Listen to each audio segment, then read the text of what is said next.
साथियों नमस्कार, मैं हरिश्चंद्र बर्णवाल इस वीडियो में आप सभी का स्वागत करता हूं। दोस्तों, रिटायरमेंट से पहले भारत के chief justice of India B.R. Gavai साहब ने बड़ा ही रौद्र रूप दिखाया है।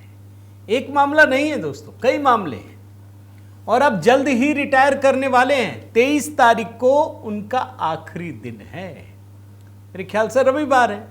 24 तारीख को इस देश के नए चीफ जस्टिस ऑफ इंडिया होंगे जस्टिस सूर्यकांत, जो CJI पद की शपथ लेंगे।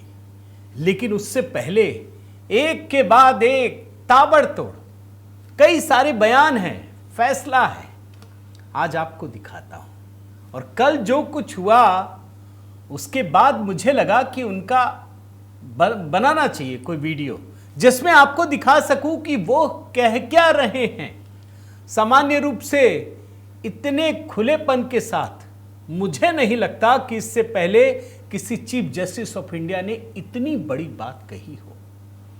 आप यकीन मानिए दोस्तों, जिस बात को लेकर के हमारे मन में, आपके मन में या देश भर के लोगों के मन में यह सवाल उठता है कि क्या जज जो फैसला कर रहे हैं वो लक्ष्मण रेखा क्रॉस तो नहीं कर रहे। उसी सवाल को उठाया उन्होंने। एक तरीके से कहिए तो जजों को उन्होंने बहुत बड़ी हिदायत दी है, और ये हिदायत सीधे सीधे हाई कोर्ट के जज हों या सुप्रीम कोर्ट के जज हों। रिटायरमेंट के बाद तो लोग बोलते हैं, लेकिन जब chief justice of India B.R. Gavai साहब का अभी कार्यकाल बचा हुआ है, इस हफ्ते रिटायर करेंगे, तब जाकर के ये बयान बड़े महत्वपूर्ण हो जाते हैं। हमेशा कोट किए जाएंगे, CJI के रूप में कोट किए जाएंगे, इस बात को याद रखिए। और उसके अलावा एक फैसला भी है, कैसे कांग्रेसियों का चेहरा काला हो गया है। राहुल गांधी के गुरु इस समय जयराम रमेश कैसे बयान दे रहे हैं। आखिर क्या है वो फैसला, आखिर क्या है वो बयान CJI का जो बहुत महत्वपूर्ण है। पूरा खतरा उठाते हुए वो ऐसे बयान दिए उन्होंने, वो पूरे देश के लिए एक दिशा निर्देश की तरह भी है। आज इसी को डिकोड कर रहा हूं दोस्तों। मेरा निवेदन है, जरूर आप कमेंट करके बताइएगा कि क्या आप chief justice of India B.R. Gavai साहब से सहमत हैं या असहमत हैं। मैं तो सहमत हूं, अभी कह देता हूं। मैं उनके जो अभी दिखाऊंगा, मैं उनके बयान से सहमत हूं, पूरी तरह से सहमत हूं। तो आपके कमेंट की प्रतीक्षा रहेगी दोस्तों। और साथ ही मेरी नई पुस्तक दोस्तों, संघ की अनसुनी कहानियां, आपसे राय ली थी, पूछा था।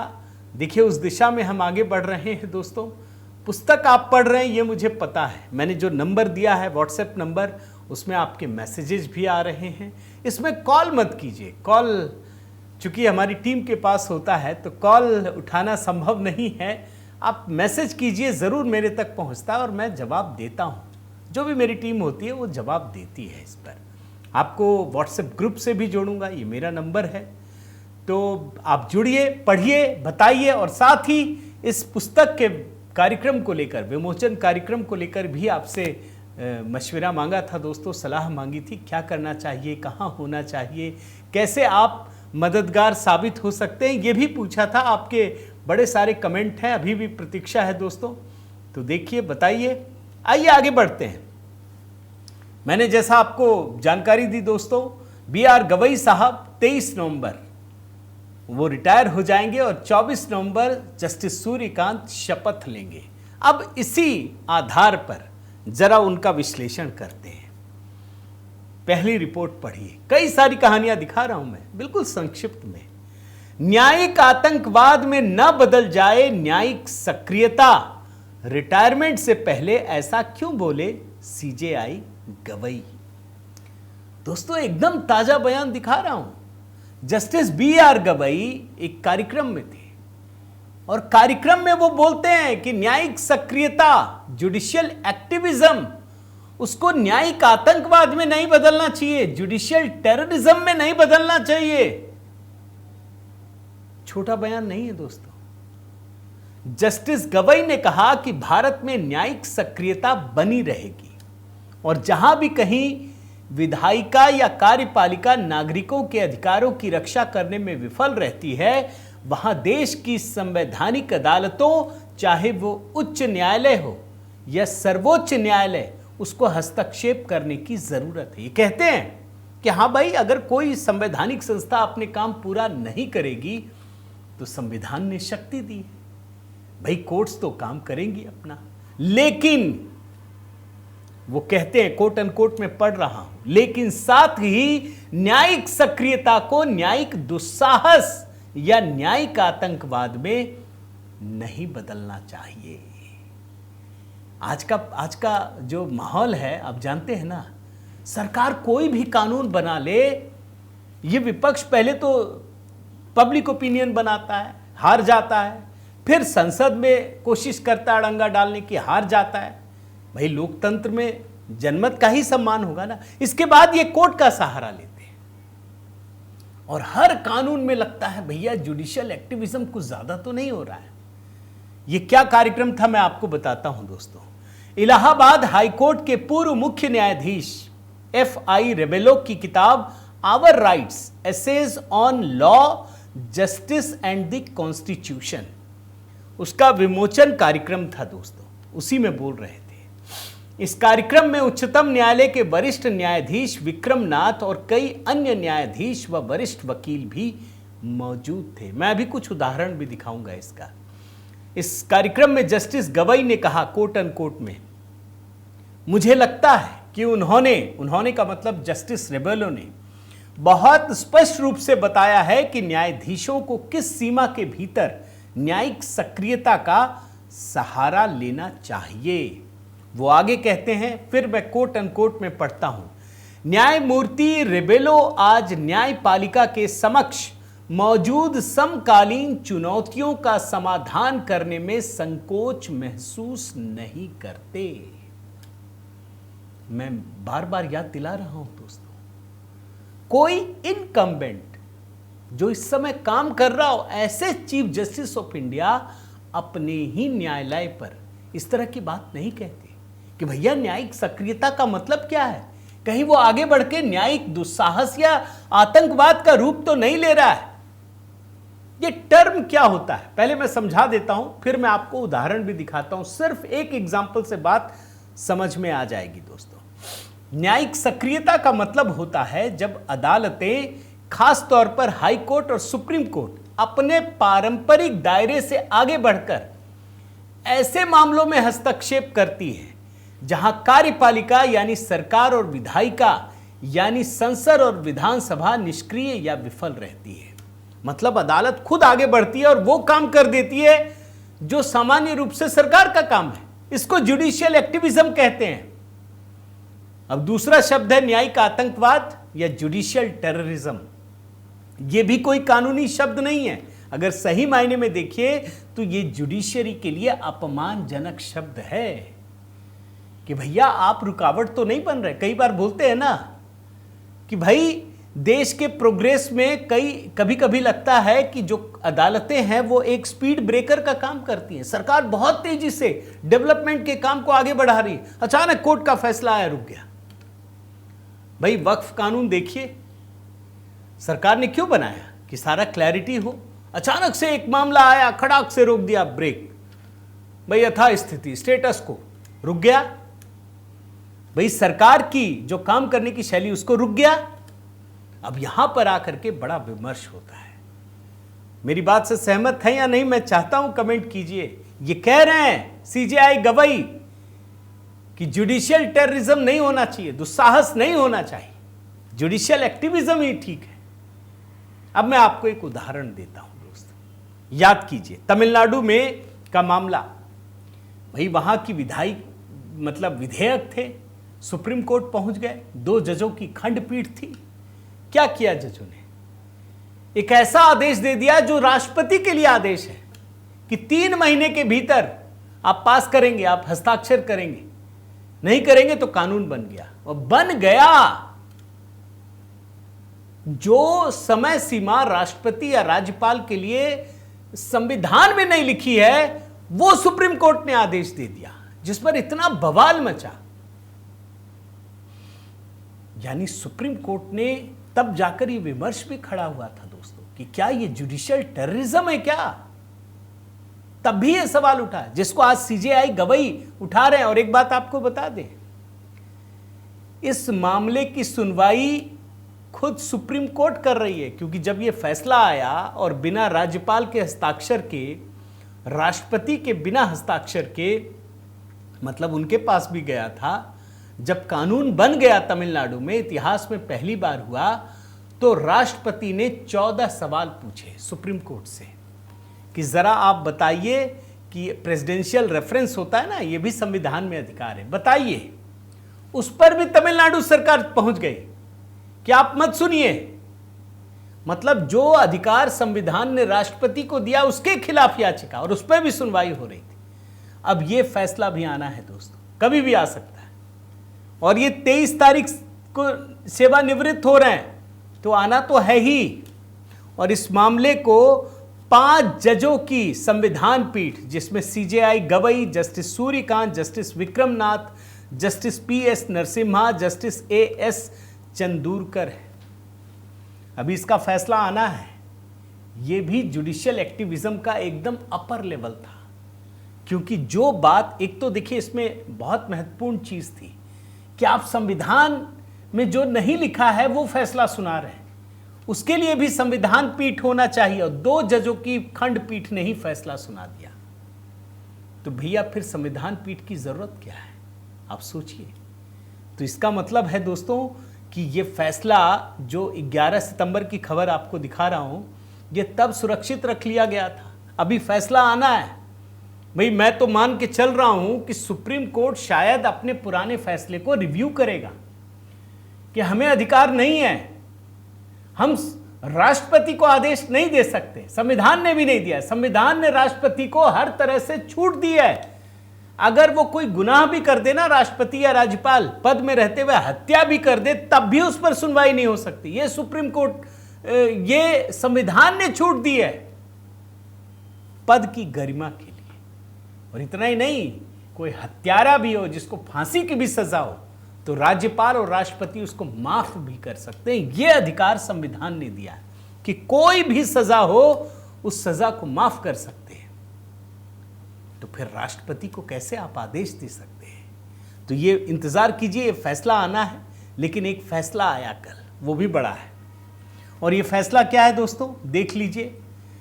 पोस्ट फैक्टो पर्यावरण, देख रहे हैं, ये देखिए, सुप्रीम कोर्ट ने अपना 6 महीने पुराना जजमेंट पलटा। पर्यावरण मानदंडों का उल्लंघन करने वाले प्रोजेक्ट पहले मंजूरी लेंगे, अब बोला जरूरी नहीं।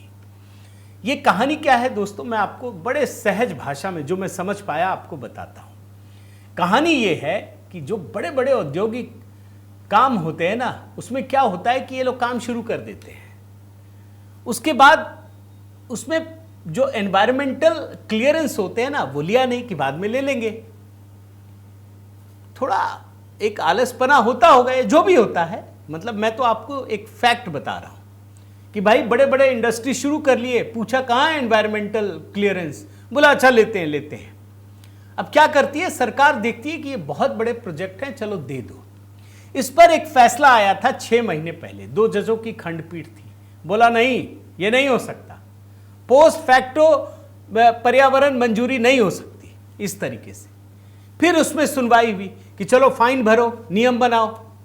अब उसी मामले में 3 जजों की खंडपीठ ने सुनवाई की, जिसमें CJI BR Gavai, justice Vinod Chandran और जस्टिस उज्जवल भुइयां। इन्होंने फैसले को 2-1 से पलट दिया। और सीजेआई गवई ने कहा दोस्तों कि जो पुराना फैसला है उसमें कई सारे पहलुओं को नजरअंदाज किया गया। अब चाहे तो सरकार फैसला कर सकती है, वो पर्यावरण क्लियरेंस दे सकती है, बशर्ते वो नियम कानून के तहत ही होना चाहिए।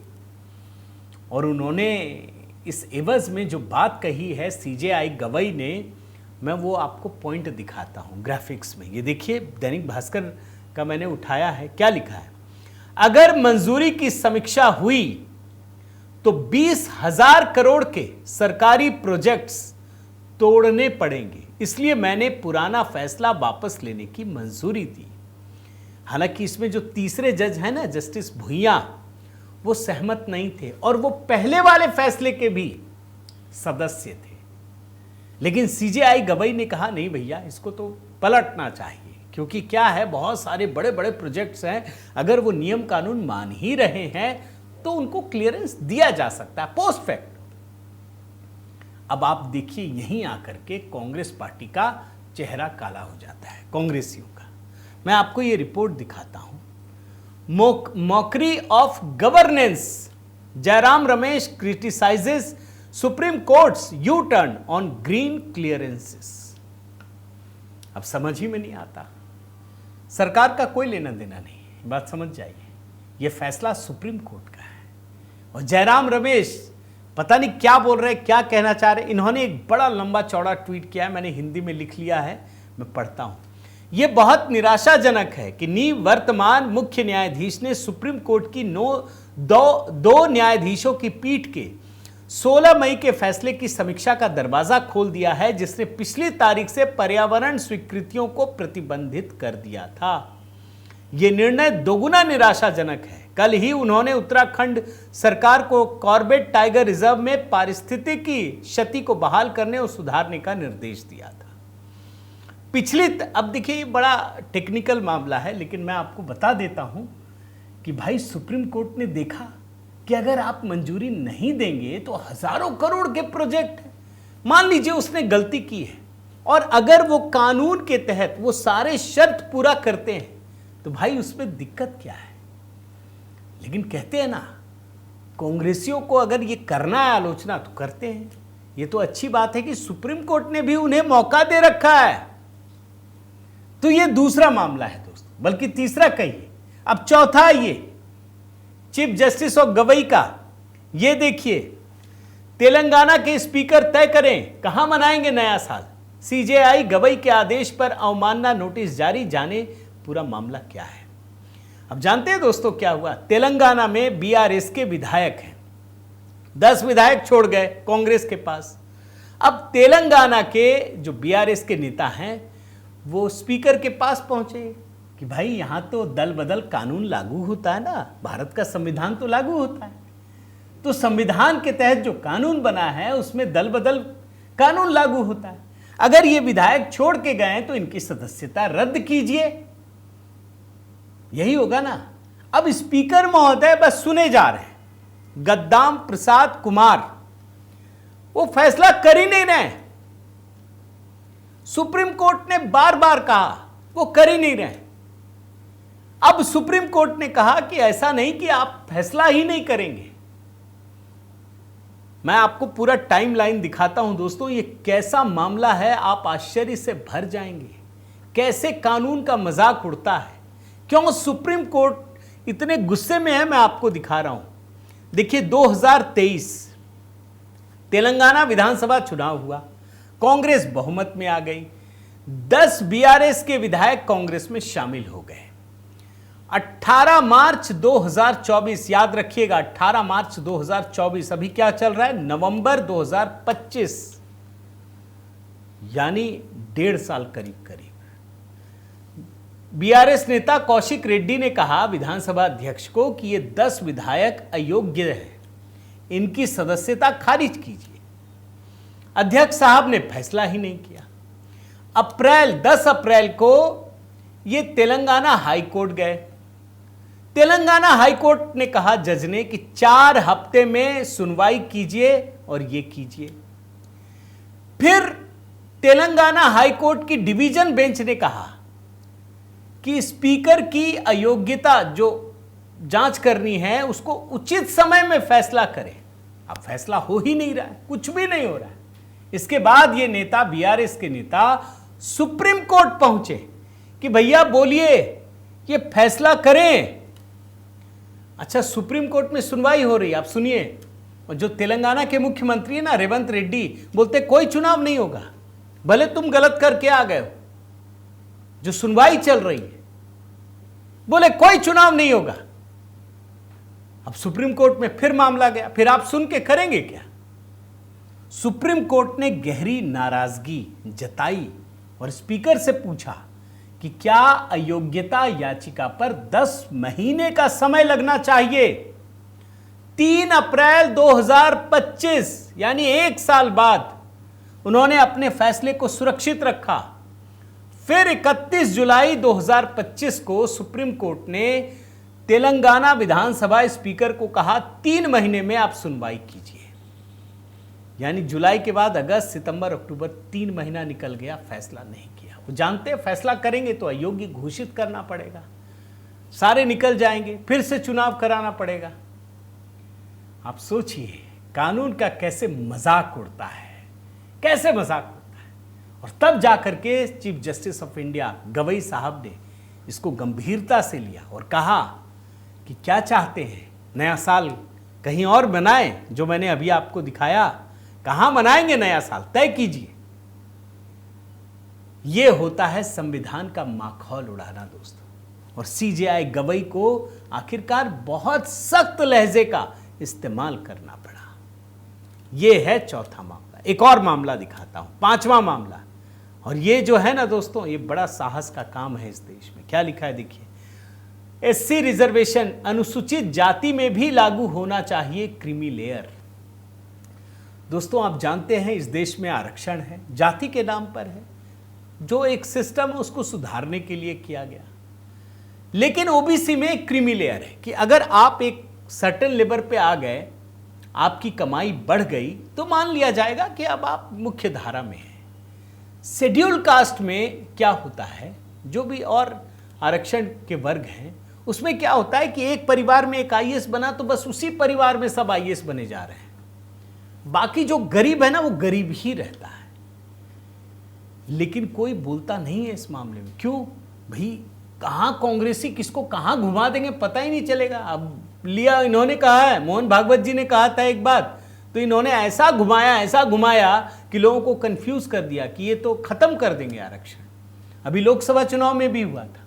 लेकिन दोस्तों मैं दाद देता हूं कि सुप्रीम कोर्ट के chief justice of India BR Gavai साहब ने इस मुद्दे को उठाया।